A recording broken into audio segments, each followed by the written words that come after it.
नमस्कार साथियों। जैसा कि जो अपना फर्स्ट वीडियो था उसमें मैंने इलेक्ट्रिक करंट का फर्स्ट पार्ट अपलोड किया था, तो हम आए इलेक्ट्रिक करंट का पार्ट सेकंड लेकर। लास्ट क्लास में हम प्रतिरोध तक पहुंच चुके थे। प्रतिरोध के बारे में मैंने आपको बता दिया था। आज जो टॉपिक हमारा स्टार्ट होने वाला है वो उसी के जस्ट आगे वाला टॉपिक हमने लिया है। प्रतिरोध क्या है? आपको इसको समझने से पहले एक छोटी सी चीज आपके दिमाग में लानी होगी कि प्रतिरोध शब्द का मतलब क्या है। देखें,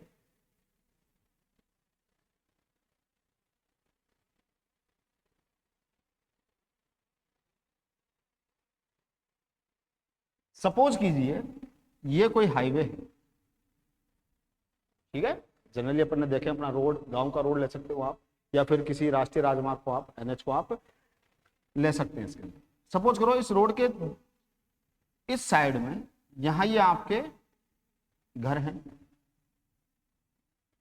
अब जब घर हैं और रोड के किनारे हैं तो एक बेसिक सी बात है कि इस हाईवे की वजह से आपके जो बच्चे हैं उनके ऊपर समस्या आ सकती है, क्योंकि बच्चों की एक मानवीय प्रकृति होती है कि ये अगर घर के सामने रोड है तो ये रोड पर ही खेलेंगे। आपका बच्चा अगर यहां खेलने जाता है, यार दोस्तों के साथ यहां खेल रहा है, और आप ही के गांव में एक बड़ा करोड़पति कोई आदमी है जिसके पास में मर्सिडीज, बीएमडब्ल्यू जैसी बड़ी महंगी महंगी स्पोर्ट्स कार। अब इस हाईवे पे या इस रोड पर, यदि आप रोड लेना चाहो रोड ले सकते हो, हाईवे लेना चाहो हाईवे ले सकते हो। जब वो अपनी कार को लेकर चलेगा तो ये तो क्लियर है कि वो कार को 60, 70, 40, 50, 80, 90 इतनी स्पीड में तो चलाएगा नहीं, क्योंकि उसका रीजन है कि उसके पास में जो कार है उस कार की स्पीड 120 प्लस ही रहने वाली है। 140 चलाएगा, 160 चलाएगा, 160, 180 इसी स्पीड में चलाएगा। इसके तेज कार चलाने का सबसे बड़ा नुकसान क्या होगा? नुकसान ये होगा कि इस वक्त आपके बच्चे यहां खेल रहे हैं, कोई भी बच्चा इसके सामने आ सकता है। जब ये यहां से कार को लेकर निकला, बच्चे का एक्सीडेंट कर दिया, बच्चा एक्सपायर हो गया, नुकसान किसका हुआ? आपका हुआ, क्योंकि टावर को पैदा करके इस तक लाने में सालों गुजर जाते और इसने चंद सेकंडों में उसका खेल तमाम कर दिया। आपने काफी समझाया लोगों को कि यार गाड़ी जो है आपकी इतनी तेज नहीं चलानी चाहिए अपने को, यहाँ बच्चे खेलते रहते हैं, किसी को चोट लग सकती है। लेकिन पैसे का गुरूर आदमी को हमेशा सुरूर में रखता है। गुरूर को मिटाने के लिए आपके पास क्या प्लान, क्या कर सकते हो? आपने क्या किया कि इन भाई का ये गुरूर ऐसे नहीं टूटेगा, इसके लिए आपने एस्टिमेट क्या बनाया कि भाई ठीक है, तू तेरी कार को 150, 200, 250, 300 जितनी दबा के भगा सकता है भगा। हमने लगा दिए यहां पर क्या बेटा? ब्रेकर। क्या बना दिए? ब्रेकर। अब भाई के पास में स्पोर्ट्स कार है, स्पोर्ट्स कार है। अब ये साहब 150 की स्पीड पर गाड़ी चला के दिखाएं तो हम माने। क्या चला पाएंगे 150 की स्पीड पर गाड़ी? नहीं चला पाएंगे। रीजन है, अगर ये बंधु 250 की स्पीड पर आया ना, या 150 की स्पीड पर आया, या 160, 70 की स्पीड पर आया, तो ये यहां से गाड़ी उठेगी, कहां जाके रुकेगी राम जी को भी नहीं पता। कारण है ब्रेकर है भैया। तो मेन बात यह है कि जो ये अपने पास में यहां ब्रेकर था, इस ब्रेकर ने काम क्या किया बताएं, सोचें थोड़ा सा। इस ब्रेकर का फायदा क्या हुआ? ब्रेकर का सीधा सा फायदा यह हुआ कि जो गाड़ी आपकी स्पीड से आ रही थी वो गाड़ी अब स्पीड से नहीं आएगी। गाड़ी स्पीड से नहीं आएगी तो यहां जो ये आपके बच्चे थे, क्या इन बच्चों पे किसी प्रकार का कोई प्रभाव पड़ेगा? नहीं पड़ेगा। बच्चों पे प्रभाव नहीं पड़ा तो जो गाड़ी वाला है वो इजीली जा रहा है, बच्चे आपके आराम से रोड क्रॉस कर रहे हैं। अब इसी कहानी को थोड़ा सा इस तरीके से देखो कि ये जो आपका रोड है, क्या है? रोड है। आपके इस रोड को मैं नाम देना चाहूंगा यहां पर, इस रोड को मैंने नाम दे दिया चालक तार। क्या बताओ? चालक तार। ये रोड क्या है आपका? चालक तार। इस रोड पर ये जो बच्चे खेल रहे हैं, ये खेलने वाले जो बच्चे हैं इनको मैंने नाम दे दिया आपके घरेलू उपकरण। ठीक है, जो ये गाड़ी स्पीड से आ रही थी, आपकी जो कार थी, इस कार को दे दिया मैंने नाम धारा। तो देखो स्पीड से कार आई किसके ऊपर, रोड के ऊपर, मतलब चालक तार में तेजी से धारा प्रवाहित हुई। यहां आपके बच्चों को खतरा हुआ तो यहां आपके उपकरणों को खतरा हुआ। आप मानते हो ना, गांव में कई बार जब तेज लाइट आ जाती है तो अपने जो महंगे से महंगे उपकरण होते हैं, ये महंगे से महंगे उपकरण क्या होते हैं, लोग आप आम भाषा में कहते हैं कि भाई साहब मारी मोटर फुग्गी, मारी एसी गी, मारो कूलर गियो। कारण क्या था कि धारा का मान बढ़ गया। अब इस धारा के बढ़े हुए मान को कंट्रोल करने के लिए हमको ऐसे स्पीड ब्रेकरों की आवश्यकता होगी या नहीं होगी? होगी, क्योंकि इन स्पीड ब्रेकर ने जब कार की स्पीड रोक दी तो अपने अगर चालक तारों में ऐसे ही स्पीड ब्रेकर हो तो क्या हमारे चालक तारों में बहने वाली धारा का जो अधिक मान है उस मान को हम कंट्रोल कर सकते हैं? इजीली कर सकते हैं। इसीलिए इन ब्रेकर को चालक तार, उपकरण और धारा के संदर्भ में नाम दिया गया रेजिस्टेंस, इसको हिंदी में बोला जाता है प्रतिरोध। प्रतिरोध ने क्या काम किया? धारा के बढ़े हुए मान को कम कर दिया। तो प्रतिरोध की परिभाषा क्या बनती है अपने पास में, बताओ? प्रतिरोध की परिभाषा बनी अपने पास में, किसी चालक पदार्थ का वह गुण जो उसमें प्रवाहित होने वाली विद्युत धारा का विरोध करता है। दूसरे शब्दों में मैं इसको कहूं तो आवेशों के मार्ग में जो चार्ज होते हैं ना आपके, आवेशों के मार्ग में उत्पन्न बाधा क्या कहलाएगी? आपकी प्रतिरोध। तो प्रतिरोध क्या है? आवेशों के प्रवाह में उत्पन्न बाधा, मीन्स ये आवेशों को इनके अनुसार प्रवाहित नहीं होने देता है। आगे देखें, यदि किसी चालक तार के सिरों के बीच का जो विभवांतर है उसको V वोल्ट ले लिया, कितना ले लिया? V वोल्ट, और उसमें प्रवाहित धारा क्या है? प्रवाहित धारा I है। थोड़ा सा बैक चलो, जब ओम का नियम मैंने आपको इससे पहले वाले वीडियो के अंदर एक्सप्लेन किया था तो वहां पर ने क्या पढ़ा था? V समानुपाती I। इस समानुपाती के चिन्ह को हटाने के लिए अपने को एक स्थिरांक की आवश्यकता पड़ी थी। वो स्थिरांक लिया था अपन ने, क्या बताओ? R। R क्या था वहां पर? प्रतिरोध स्थिरांक, ठीक है ना, रेजिस्टेंस कांस्टेंट। इस R का यहां से अगर आप सूत्र निकालोगे, R बराबर V अपॉन I, यही आपका यह फॉर्मूला लिखा। इसका अगर आप व्यापक तरीके से मात्रक देखना चाहो तो V का मात्रक, विभवांतर का मात्रक क्या होता है बताओ? वोल्ट अपॉन धारा का मात्रक एम्पियर। वोल्ट अपॉन एम्पियर किसका मात्रक हो गया? आपका प्रतिरोध का। और SI स्टेट में प्रतिरोध का मात्रक क्या होता है? आपका ओम। ओम को मैं बराबर लिख सकता हूं किसके? Volt upon ampere. प्रतिरोध की बात समझ में आ गई? जैसे वहां हाईवे पर कार की स्पीड को कम करने के लिए हमने स्पीड ब्रेकरों का काम लिया, उसी प्रकार जो आपके चालक तार होते हैं, इन चालक तार में प्रवाहित धारा के मान को कंट्रोल करने के लिए, कम करने के लिए हम जिस संसाधन का उपयोग करेंगे उस संसाधन का नाम क्या है बताओ? प्रतिरोध। ये टॉपिक आपका क्लियर? मुझे नहीं लगता इसमें अब आपको कोई दिक्कत होनी चाहिए। नेक्स्ट चलें, प्रतिरोध की निर्भरता। प्रतिरोध किस पर निर्भर करेगा? देखो, यहां मैंने आपको बताया था कि ये जो आपका रोड है, ठीक है, इस रोड की लेंथ इतनी सी है, ये लेंथ है आपके रोड की, ठीक? तो आपको ब्रेकर की आवश्यकता पड़ी इतने। यहां अमूमन 3 ब्रेकर में काम हो रहा है। अगर मैं इस रोड की लंबाई बढ़ा देता, क्या कर देता हूं बताओ? लंबाई बढ़ा देता हूं, तो मुझे एक्स्ट्रा ब्रेकर की आवश्यकता पड़ी या नहीं पड़ी? पड़ी। ये एक्स्ट्रा ब्रेकर की आवश्यकता मुझे कब पड़ी? जब मैंने रोड की लंबाई बढ़ा दी। मतलब मैं कह सकता हूं कि यदि रोड की लंबाई बढ़ रही है तो उस पर ब्रेकरों की संख्या ये भी बढ़ेगी। रोड को मैंने क्या लिया था वहां पर? चालक तार। क्या लिया था? चालक तार। तो दूसरे शब्दों में इसी चीज को अगर मैं समझाऊं कि चालक तार की लंबाई बढ़ेगी तो ये स्पीड ब्रेकर क्या कहलाया चालक तार के संदर्भ में? प्रतिरोध। कि चालक तार की लंबाई यदि बढ़ती है तो जो आपका प्रतिरोध है ये भी बढ़ेगा, और चालक तार की यदि लंबाई कम होती है तो आपका प्रतिरोध भी क्या होगा, कम होगा। तो फिजिक्स कहती है कि अगर भाई कोई एक के संदर्भ में दूसरा बढ़ रहा है या एक के संदर्भ में दूसरा घट रहा है तो उसको हम प्रदर्शित किससे करेंगे, समानुपाती के चिन्ह से। किसे प्रदर्शित करोगे आप बेटा, समानुपाती के चिन्ह से। तो मैं कह सकता हूं जो आपका प्रतिरोध है, आपका जो रेजिस्टेंस है, ये डिपेंड है किसके ऊपर, पहला है चालक तार की लंबाई पर। चालक तार की लंबाई पर प्रतिरोध किस प्रकार निर्भर है कि किसी भी चालक तार की यदि लंबाई बढ़ती है तो वहां प्रतिरोध का मान भी बढ़ेगा, और यदि किसी चालक तार की लंबाई घटती है तो वहां प्रतिरोध का मान भी घटेगा।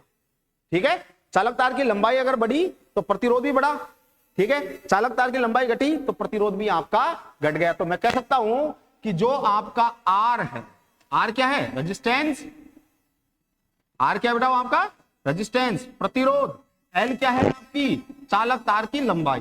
कि आर का मान बढ़ रहा है तो एल का मान भी बढ़ रहा है, आर का मान घट रहा है तो एल का मान भी घट रहा है। इसको बोला जाता है आर समानुपाती एल। ये हो गई आपकी समीकरण नंबर ए। ठीक है, पहली निर्भरता थी चालक तार की लंबाई पर, जहां आपका जो प्रतिरोध है वो उस चालक तार की लंबाई के समानुपाती होता है कि तार की लंबाई यदि आप बढ़ाते हो तो वहां पर प्रतिरोध का मान भी बढ़ेगा। सेकंड पर चलें, चालक तार की अनुप्रस्थ काट क्षेत्रफल के, अनुप्रस्थ काट क्षेत्रफल मतलब उसके एकांक भाग की बात की जाए। ठीक है, अनुप्रस्थ काट क्षेत्रफल क्या होता है कि यदि किसी भी चालक तार के आप उसकी एकांक मोटाई की अगर आप बात करते हो, उसके अनुप्रस्थ काट क्षेत्रफल की आप बात करते हो, तो जब क्रॉस सेक्शनल एरिया अनुप्रस्थ काट क्षेत्रफल जब बढ़ती है तो प्रतिरोध घटता है, अनुप्रस्थ काट क्षेत्रफल घटता है तो प्रतिरोध बढ़ता है। मतलब एक बढ़ेगा दूसरा घटेगा, एक घटेगा दूसरा बढ़ेगा। तो जो प्रतिरोध है वो चालक तार के अनुप्रस्थ काट क्षेत्रफल के व्युत्क्रमानुपाती होता है। कैसा होता है बेटा, व्युत्क्रमानुपाती होता है कि अर्थात मोटाई बढ़ने पर चालक का प्रतिरोध क्या होता है, घटता है। इसको लिखते हैं हम समीकरण के रूप में आर समानुपाती 1/a। बहुत सी जगह किताबों में आपको यही चीज पढ़ने को मिलेगी, आर समानुपाती a की घात -1, जिसको बोलते हैं अपन a इनवर्स। दोनों का मतलब एक ही है। आगे बात समझ में, वापस से थोड़ा सा रिवाइज कर लें इसको कि प्रतिरोध की निर्भरता पहला है चालक तार की लंबाई पर, लंबाई पर प्रतिरोध चालक तार की लंबाई के समानुपाती होता है।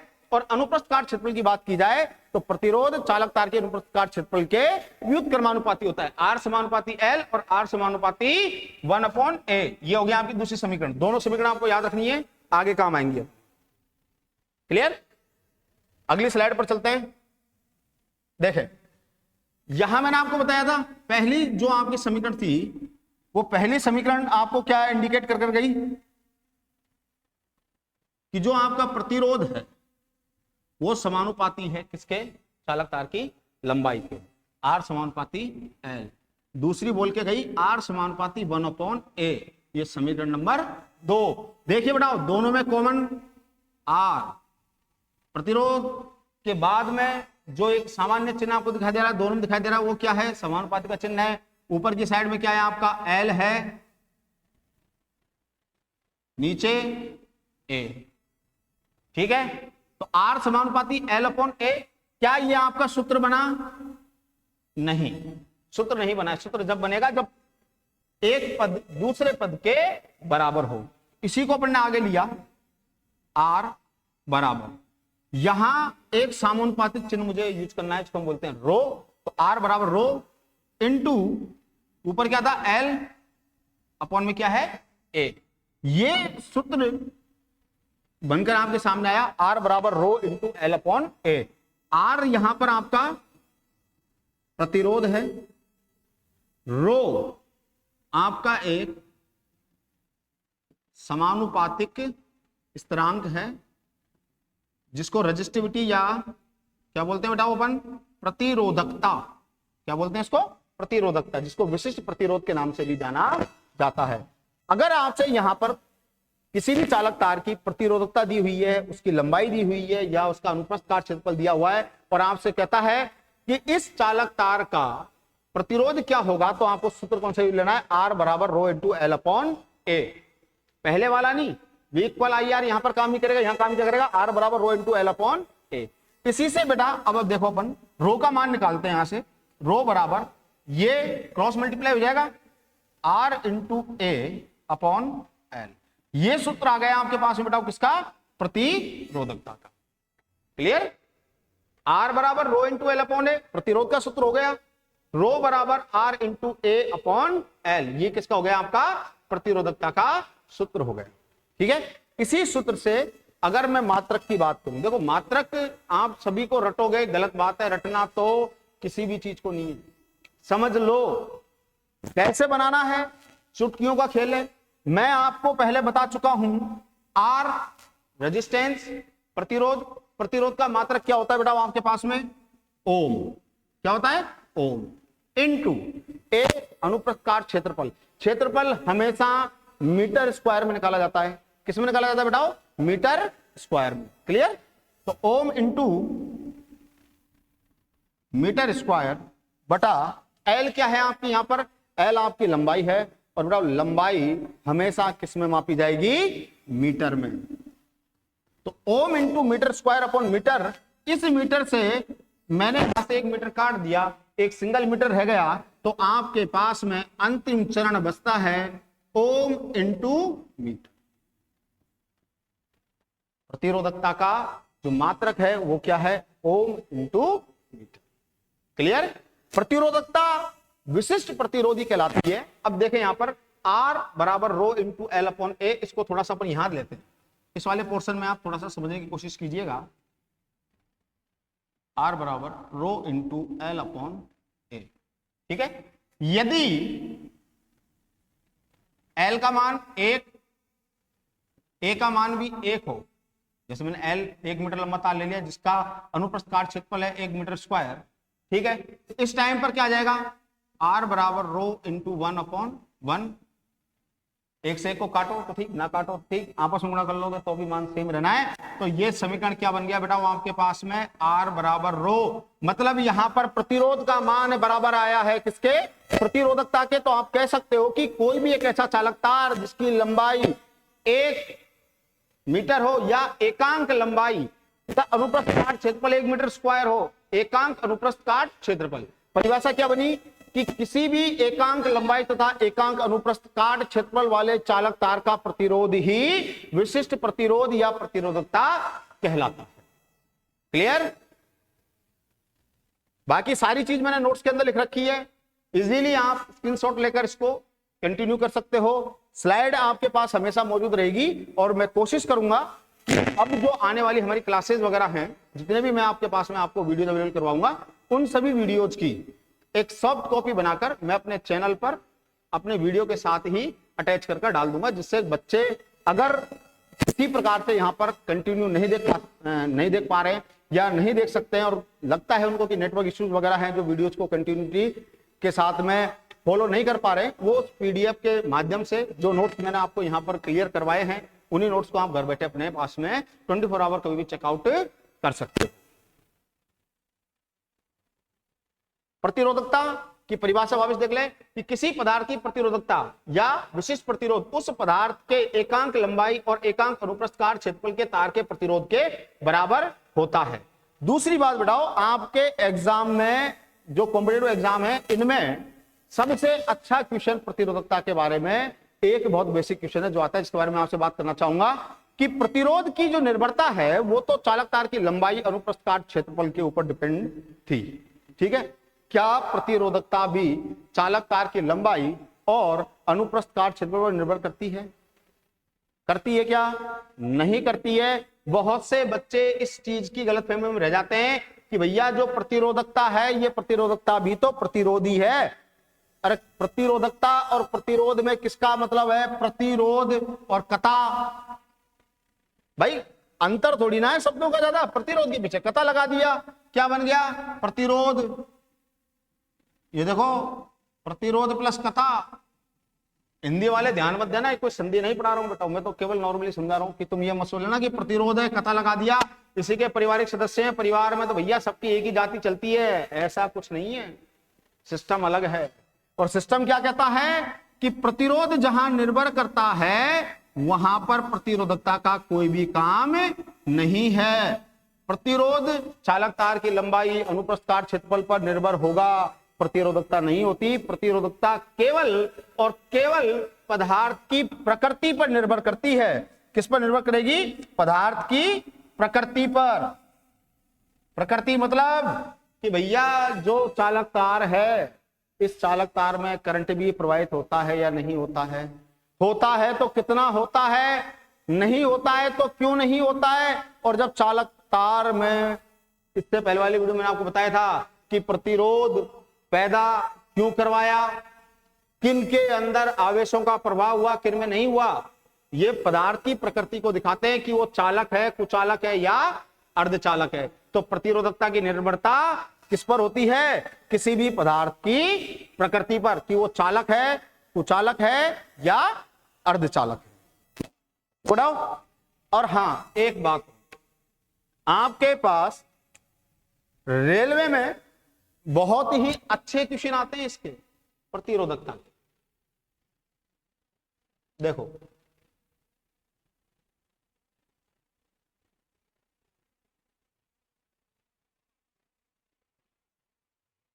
क्वेश्चन क्या आएगा उसके बारे में हम थोड़ा सा समझ लें।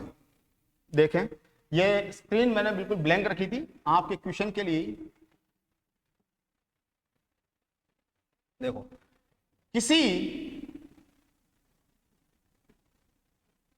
एल लंबाई व ए अनुप्रस्थ काट क्षेत्रफल वाले चालक तार का प्रतिरोध 4 ओम है। ठीक है? यदि उसकी लंबाई आधी व अनुप्रस्थ काट क्षेत्रफल दुगना कर दिया जाए तो नया प्रतिरोध क्या हो? यह क्वेश्चन कई बार पूछा गया। आप एसएससी का पेपर उठा के देख लें, रेलवे का उठा के देख लें, लैब असिस्टेंट का पेपर उठा के देख लें, बहुत ही क्वालिटी का क्वेश्चन है। वो बोलते हैं ना अमित भाई, क्या बोलते हैं, कत्तई जहर, उस टाइप का क्वेश्चन। देखो, थोड़ा सा दिमाग डालना है, ज्यादा लोड नहीं लेना है। आपके पास में जो पहले चालक तार था, कोई भी क्वेश्चन करो, सीधा सा एक ही फंडा याद रखने का अपना कि क्वेश्चन को पहले समझ लें, समझने के बाद में उसका आधा पोर्शन पकड़ लो, आधे को गोली मारो, आधा बात की बात में देखेंगे। लंबाई कितनी दे रखी है? तो भैया लंबाई आएगी एल, या को अनुप्रस्थ काट क्षेत्रफल कितने के, क्षेत्रफल लागो या को ए, प्रतिरोध या टाइम पे कितने के, प्रतिरोध रखो भैया 4 ओम। इस मैटर से तुम क्या मैटर सेट करोगे? सूत्र क्या था बेटा आपके पास में? R बराबर रो इंटू एल अपॉन ए, यही था। R का मान 4 ओम, तो R की जगह रख दिया 4। रो के बारे में तो कहीं कोई बात ही नहीं है, जिसके बारे में बात नहीं है उसको वैसा की वैसा रहने दो, ज्यादा छेड़खानी अच्छी नहीं है। रो इंटू एल का मान, लंबाई कितनी रखी है एल, तो एल की जगह एल, ए अनुप्रस्थ काट क्षेत्रफल कितना रखा है ए की जगह ए रहने दो, ज्यादा लोड नहीं लेना। तो भैया ये समीकरण बन गया आपके पास में 4 बराबर रो इंटू एल अपॉन ए। समीकरण नंबर 1 लंबे वे में इसलिए समझा रहा हूं कि एक बार खुपड़िया में घुस गया ना, फिर शॉर्टकट तो मैं सेकंडों में याद कर लोगे तुम अपना। दूसरे में देखो, दूसरा तार, सॉरी उसी तार को चेंज किया जा रहा है सेकंड स्टेप। इसमें लंबाई कितनी कर रहा है आपकी? लंबाई आधी, मतलब L बटा 2 कर दिया। अनुप्रस्थ काट क्षेत्रफल ए कितना कर रहा है? दुगना। पहले ए था, अब दुगना कर रहा है, तो कितना हो गया? 2a हो गया। इसको भी सेट करो ऐसे ही, R बराबर रो इंटू एल अपॉन ए। R का मान पता ही नहीं है, पूछ रहा है, बताएंगे साहब। रो के लिए जिक्र नहीं किया है, रो को ऐसे रहने दो, छेड़ो ही मत, छेड़ने से नुकसान हो जाएगा। एल का मान L/2, इसका मान 2a। ये जो भाई साहब दो एल के नीचे लटके हुए हैं, इनको और नीचे लटका दो, दो आगे नीचे, क्या हो गया, रो इंटू L/4a।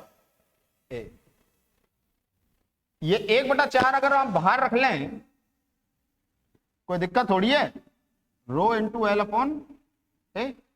आ गया। अब देखो इसमें और इसमें कोई सिमिलरिटी दिख रही है क्या, समानता? आप कहोगे कि हाँ साहब दिख रही है। क्यों दिख रही है?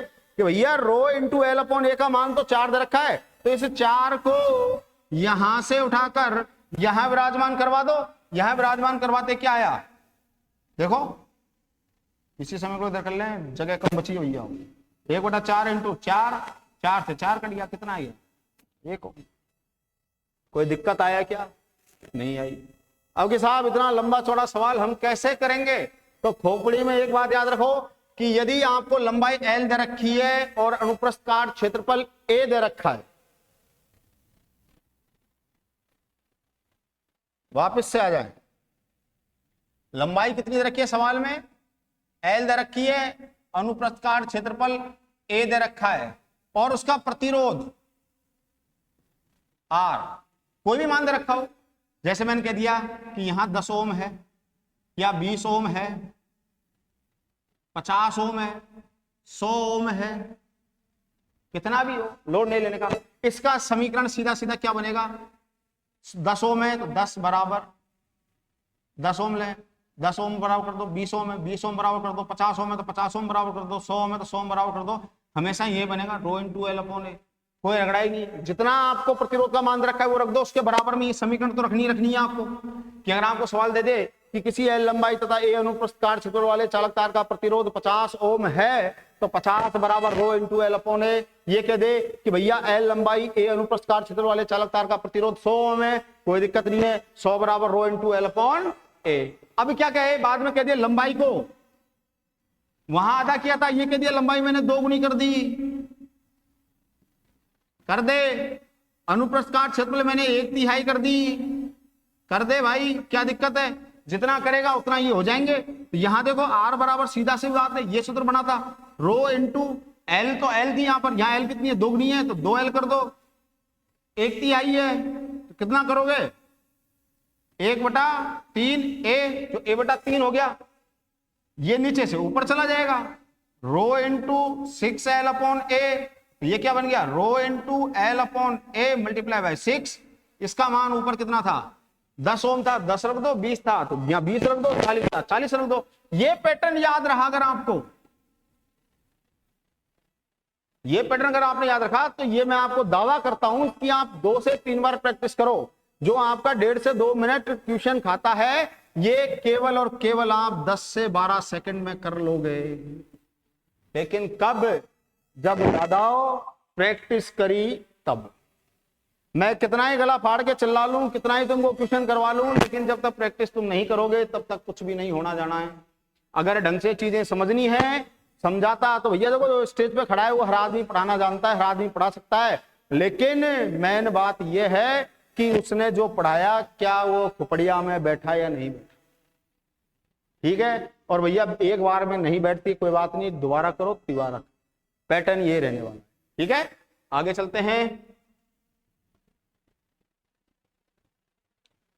अब बात आई भैया प्रतिरोधों के संयोजन की, कि जो प्रतिरोध हैं इन प्रतिरोधों को किस प्रकार से संयोजित किया जा सकता है।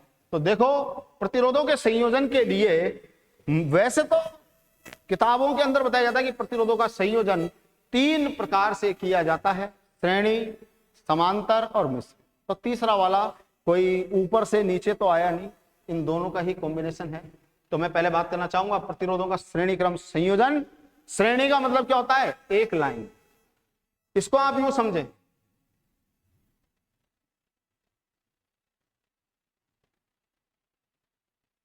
ये कोई आपका पहला पैन, ये कोई आपका दूसरा, ये कोई तीसरा। छोटे छोटे पेन होते हैं ना आपके लिखने के, हाँ जैसे ये पेन ले लिया मैंने, ये आगे वाला सिरा, पीछे वाला सिरा, ठीक है, ये प्रथम सिरा, ये द्वितीय सिरा। ऐसा ही एक पेन और कोई अपन ले सकते हैं, जैसे ये वाला पेन, ये पहला हो गया, दूसरा हो गया, ये भी इसका पहला सिरा, ये दूसरा सिरा। अगर इनको मैं इस तरीके से जोड़ता हूं, ठीक है, आप क्या कहोगे कि सर आपने तो पहले पेन का दूसरा सिरा दूसरे पेन के पहले सिरे के साथ जोड़ दिया, इसके पीछे ये कोई तीसरा पेन है, ये इसका पहला सिरा, ये दूसरा सिरा, इसको इसके पीछे जोड़ दिया, तो दूसरे पेन के दूसरे सिरे से तीसरे पेन का पहला सिरा जुड़ गया। मतलब कंटिन्यूटी, ये सबके पेन जो हैं इनके पहले भाग, ये इनके दूसरे भाग, ये पहला, ये दूसरा भाग, ये पहला, ये दूसरा भाग। तो पहले पेन का दूसरा भाग दूसरे पेन के पहले भाग से, ये पहला भाग, ये इसका दूसरा भाग, पेन नंबर ए, इसको जोड़ दिया मैंने। Pen number B, pen number B का ये पहला भाग, ये दूसरा भाग, इस पेन को जोड़ दिया मैंने किससे, पेन नंबर सी से। पेन नंबर सी का ये पहला भाग और ये दूसरा भाग। तो देखो कॉम्बिनेशन क्या बन गया बेटा वो आपके पास में, पहले पेन का दूसरा सिरा दूसरे पेन के पहले सिरे से, दूसरे पेन का दूसरा सिरा तीसरे पेन के पहले सिरे से जुड़ा हुआ हो तो प्रतिरोधों का ऐसा संयोजन कौन सा संयोजन कहलाएगा, श्रेणी क्रम संयोजन। वापस से याद रखना कि यदि किसी प्रतिरोध का पहले प्रतिरोध का दूसरा सिरा दूसरे प्रतिरोध के पहले सिरे से, दूसरे प्रतिरोध का दूसरा सिरा तीसरे प्रतिरोध के पहले सिरे से जुड़ा हो तो प्रतिरोधों का संयोजन श्रेणी क्रम संयोजन कहलाता है। क्लियर। समांतर क्रम कि जितने भी प्रतिरोध हैं उन प्रतिरोधों के समान सिरे एक तरफ, दूसरे समान सिरे एक तरफ, मतलब पहले पहले पहले पहले सिरे एक तरफ, दूसरे दूसरे दूसरे सिरे एक तरफ जुड़े हों, वो कौन सा होगा, समांतर क्रम संयोजन। आगे रामायण समझ में, चलो आगे चलते हैं, आया बढ़ाओ। ये छोटे बच्चों के काम की चीज है, बड़े बच्चे कंपटीशन वाले हैं वो केवल ये नीचे वाला फॉर्मूला याद रखें, बड़े वाले तो, और जो छोटे भाई बंधु मेरे देख रहे हैं 10वीं 12वीं वाले समझ लें बेटाओ, क्योंकि अगर 10th क्लास के अकॉर्डिंग आप इसको पढ़ रहे हो तो ये 3 नंबर फोकट के देके जाने वाला है। प्रतिरोधों के संयोजन में क्वेश्चन आ जाता है। कंपटीशन वालों को केवल फॉर्मूले से मतलब है, तुमको ज्यादा लोड लेने की जरूरत नहीं। प्रतिरोधों का श्रेणीक्रम संयोजन क्या होता है ये मैं आपको समझा दिया, परिभाषा आपको बता दी मैंने कैसे जोड़ने हैं, तो इनको चलो एक पथ में हम जोड़ देते हैं।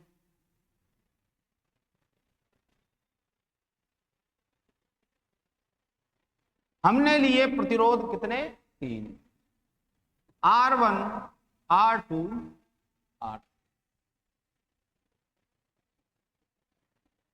इसी बैटरी से हमने इनको जोड़ दिया है। ये धनात्मक सिरा, ये ऋणात्मक सिरा, धन सिरे से ऋण सिरे की ओर करंट फ्लो होता है, आप जानते हो बखूबी। क्या बात, कोई भी कुंजी ले ली। अब देखो यहां पर धारा I प्रवाहित हो रही है और मैंने आपको बताया था आवेशों का प्रवाह विद्युत धारा कहलाता है। आवेशों को लाने ले जाने में किया गया काम विद्युत विभवांतर कहलाता है।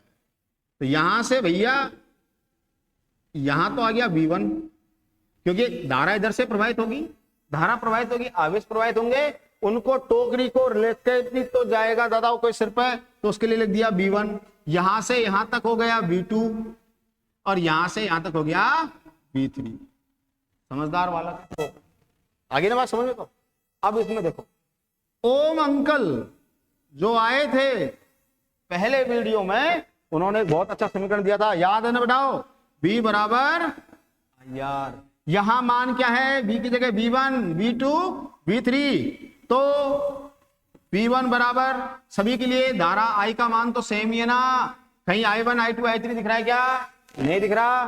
तो V1 बराबर I की जगह तो I, R का मान कितना है R1, V2 बराबर IR2 और V3 बराबर IR3। ये एक घर के टावर है V1 V2 V3। अब इनको माता पिता से कल को कोई पूछ ले कि साहब घर में टावर कितने, तो माता पिता ये थोड़ी ना कहेंगे एक करम खोडला है, मेरा बेटा पढ़ता नहीं है, एक छोरा पढ़ने में बहुत अच्छा है, जयपुर रहता है, और भैया एक छोरी हमारी बिल्कुल घर का काम नहीं करती, जैसे बेटा तुम सब नहीं करती। करती हो क्या ये काम?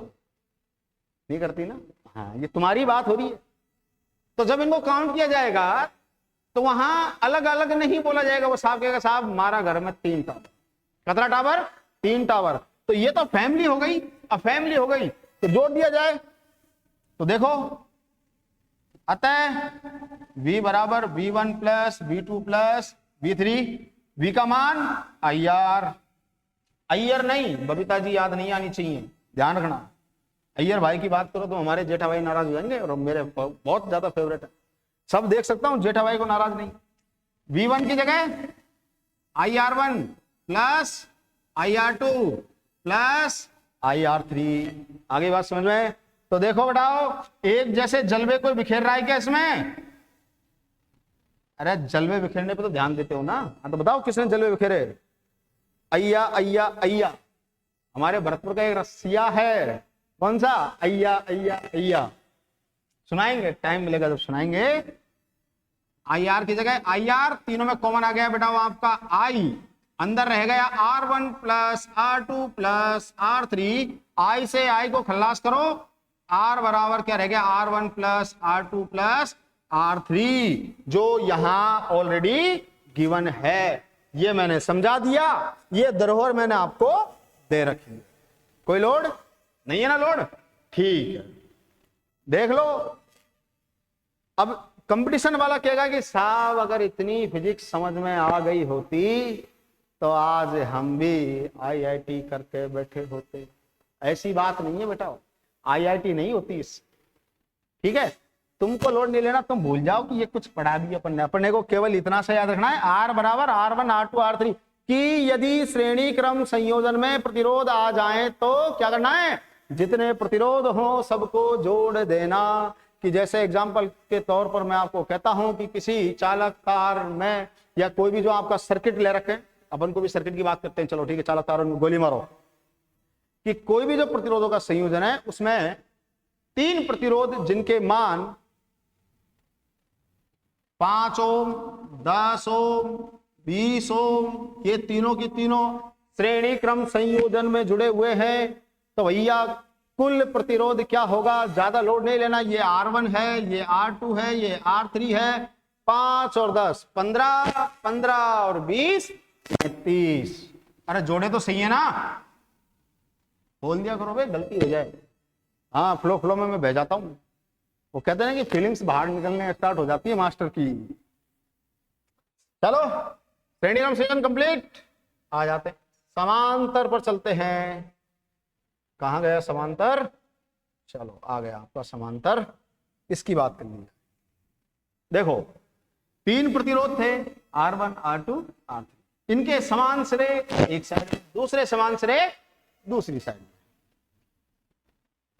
1 2 3।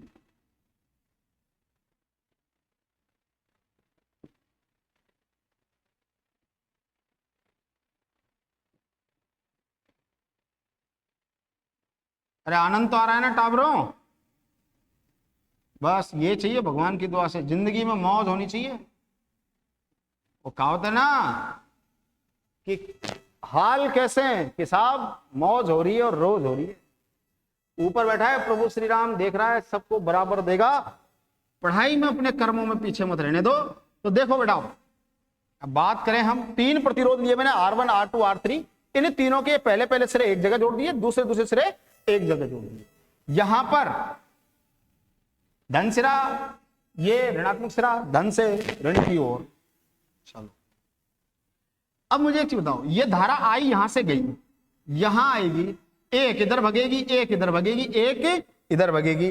तो ये जो धारा तुम्हारी भग रही है, तो ये धारा यहां जाकर 3 अलग अलग हिस्सों में बटी या नहीं बटी? बट गई ना।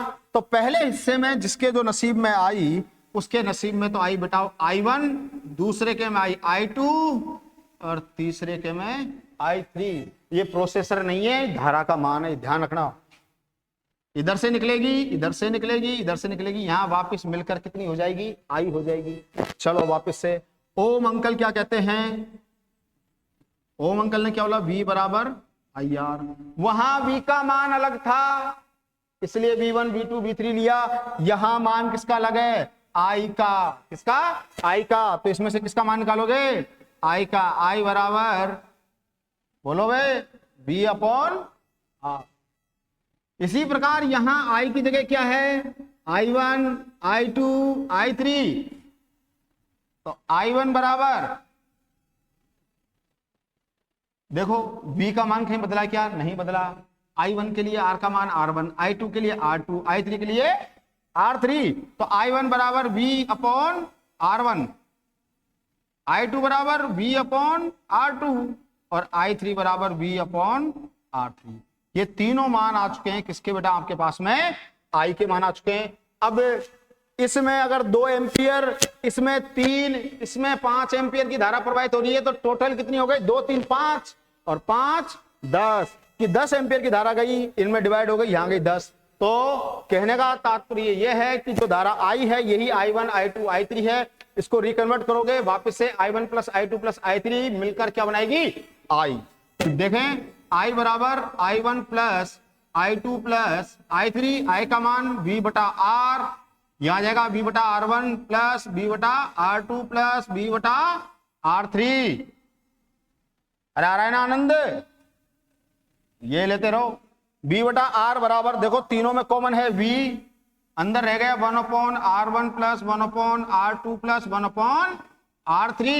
V से V को उड़ा दो तो क्या बचा बेटा, 1 अपॉन R बराबर 1 upon R1 plus 1 upon R2 plus 1 upon R3। तो देखो क्या यही फंडामेंटल काम यहां बना या नहीं बना, बन गया।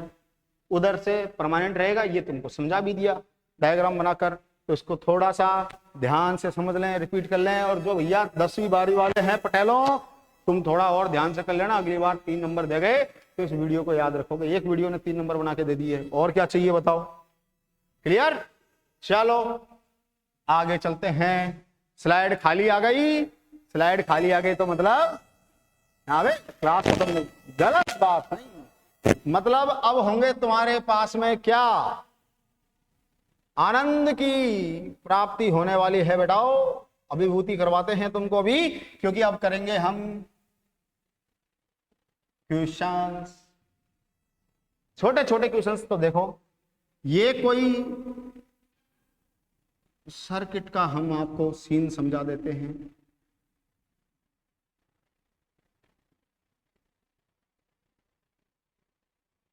खूब लंबा ले लिया, ये ए है, ये बी है, ए सिरे बी सिरे, यहां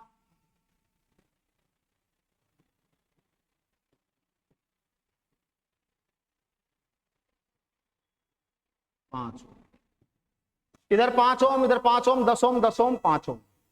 ठीक है, ये प्रतिरोध आपस में जुड़े हुए हैं। इस पूरे सिस्टम का आपको प्रतिरोध फाइंड आउट करना है।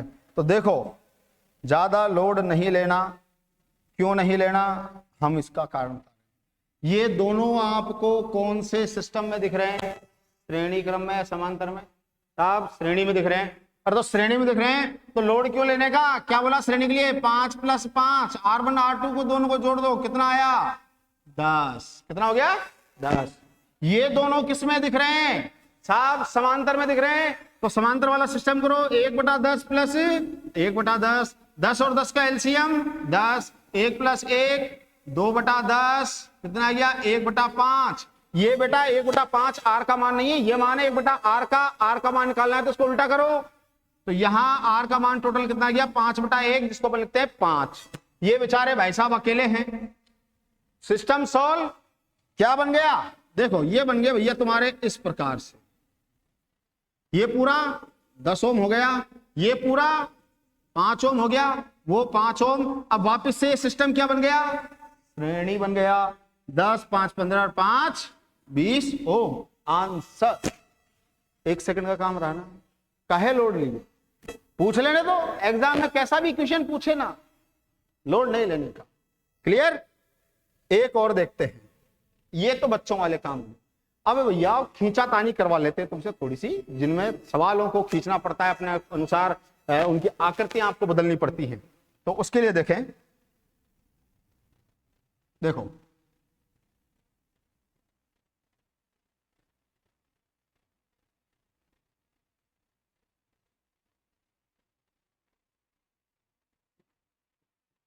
ए बी, 2 ओम 2 ओम 2 ओम 2। अरे सर ऐसा तो बताया ही नहीं, ये डब्बा कहां से बना दिया, डब्बे में भी छेद करवा दिए उल्टे सीधे, यार सिस्टम खराब कर रहे हो। अरे नहीं कर रहे, क्यों काम है। देखो ए और बी को क्या मान लो कि तुम्हारे गधे हैं और गधों के कान पकड़ के खींचना है, और जब इसको खींचोगे तो ये दोनों सीधे हो जाएंगे, ये दोनों सीधे हो जाएंगे और ये एक दूसरे के ऊपर आ जाएंगे। मीन्स ये ऐसा बनेगा कि नहीं बने, घर पे खींच कर देखना, मोबाइल को मत खींचना, केवल ये चीज खींचना। घर वालों को पढ़ाना आज जाकर कि सर ने बताया था हमको खींचना है इनको। ये कितना है 2 ओम, ये भी कितना है 2 ओम। तो ये ऊपर वाले तो दोनों ये इस तरीके से आ गए, नीचे वाले ये दोनों हैं ये इस तरीके से फैलेंगे नहीं फैलेंगे, फैल गए, ये 2 ओम ये 2 ओम। कुछ दिखा नया, अजी साहब ये सिस्टम दिख गया। देखो दोनों किस में आ गए, श्रेणी में, ये दोनों किस में आ गए, श्रेणी में। तो 2 और 2 4 ओम साहब, ये भी 2 और 2 4 ओम। तो अब पटेलों एक चीज और ज्ञान की बात वो ये है कि इन 2 को 4 कर दिया, इन 2 को 4 कर दिया, तो ये किस में आ गया, ये बताओ रे किस में आया, ये आ गया समांतर क्रम में। और समांतर क्रम के लिए क्या कर दोगे, 1/4 प्लस 1/4, एलसीएम आ गया 4, 4 का भाग 4 में एक बार 1 को 1 छोड़ने किया तो 1, 1 प्लस 1 2/4, काट दो 1/2, उल्टा कर दो 2 ओम। आंसर चुटकियों में हो गया ना काम। करोगे तो सब है, नहीं करोगे तो कुछ नहीं है। लगता है कई बार कि साहब सक्सेस नहीं मिली, तो इस चीज में मैं आपको एक चीज कह दूं, उस चीज पर थोड़ा सा गौर फरमाना कि सक्सेस किसी के बाप की मोहताज नहीं है जो तुम्हें भीख में दे देगा। वर्तमान समय में सक्सेस चाहिए तो इसे अपना हक मानो, और हक मांगने से नहीं मिलता, मांगने से तो भीख मिलती है। हक मांगने के लिए उसको छीनना पड़ता है। क्या करना पड़ता है, छीनना पड़ता है। तो इस दुनिया में खड़े हो, अपने हक के लिए लड़ो, और तुम्हारा हक है इस वक्त गवर्नमेंट जॉब। इस सिस्टम से अपना हक छीन लो, अपनी गवर्नमेंट जॉब को छीन लो। लेकिन ये कब पॉसिबल है, जब आप पूरे डेडिकेशन के साथ इससे मोहब्बत करोगे। किससे, पढ़ाई से। उन चीजों से नहीं करनी जो तुम्हारे सिस्टम को रिवर्स में लेकर जा रही है। समझ गए बात। सारा सिस्टम सेट कर लिया अपन ने, किसका, जो आपका स्टडी मटेरियल था उसका नोट्स सारे मैंने आपको बहुत अच्छे से समझा दिए हैं।